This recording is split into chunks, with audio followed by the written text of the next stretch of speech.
Zopakoval som to, čo hovorím otvorene. Odmietam novú železnú oponu medzi Európskou úniou a Ruskom. Máme záujem na štandardných priateľských a vzájomne výhodných vzťahov s touto svetovou veľmocou.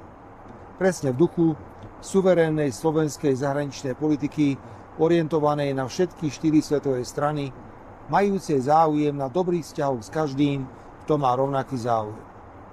Osobitne sme sa venovali spolupráci v energetickej oblasti. Úmysel Európskej únie úplne sa odstrihnúť od ruských energií považujem za ideologicky orientovaný a škodlivý pre európsku konkurencieschopnosť.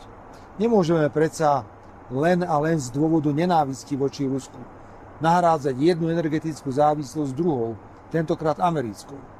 Tá bude navyše výrazne drahšia. Tieto vyššie ceny energií považujem za daň, ktorú musíme v Európe zaplatiť za našu vlastnú hlúposť a ideologickú posadnutosť Ruskom. A zábava ešte len príde, keď Američania kúpia v Európe plynovú a ropnú prepravnú infraštruktúru. Od Ruska budú nakupovať plyn a ropu za štandardné ceny a potom nám ich posúvať s vysokohorskou americkou prirážkou.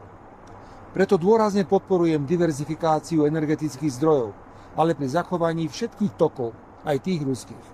Preto sme podali žalobu na príslušný Európsky súd proti rozhodnutiu Európskej komisie zastaviť v roku 2027 dodávky ruského plynu.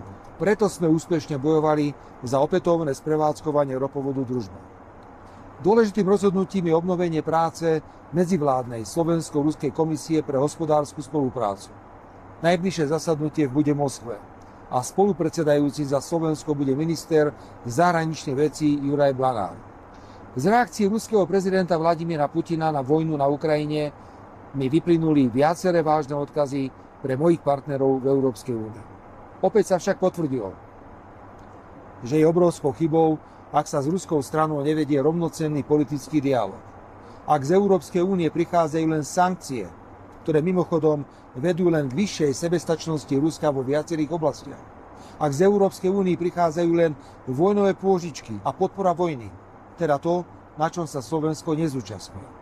Ak niektoré členské krajiny Európskej únie idú do takých absurdít, že nepovolia premiérovi členskej krajiny únie, aby pri ceste na oslavy víťazstva nad fašizmom preletel cez ich územie. Toto vzájomnú dôveru neposilňuje. Vážení priatelia, buďte kľudní, nechystám sa na žiadne recipročné opatrenia proti týmto krajinám. Ak budú potrebovať preletieť cez naše územie kdekoľvek a za akýmkoľvek účelom, nebudeme im v tom brániť.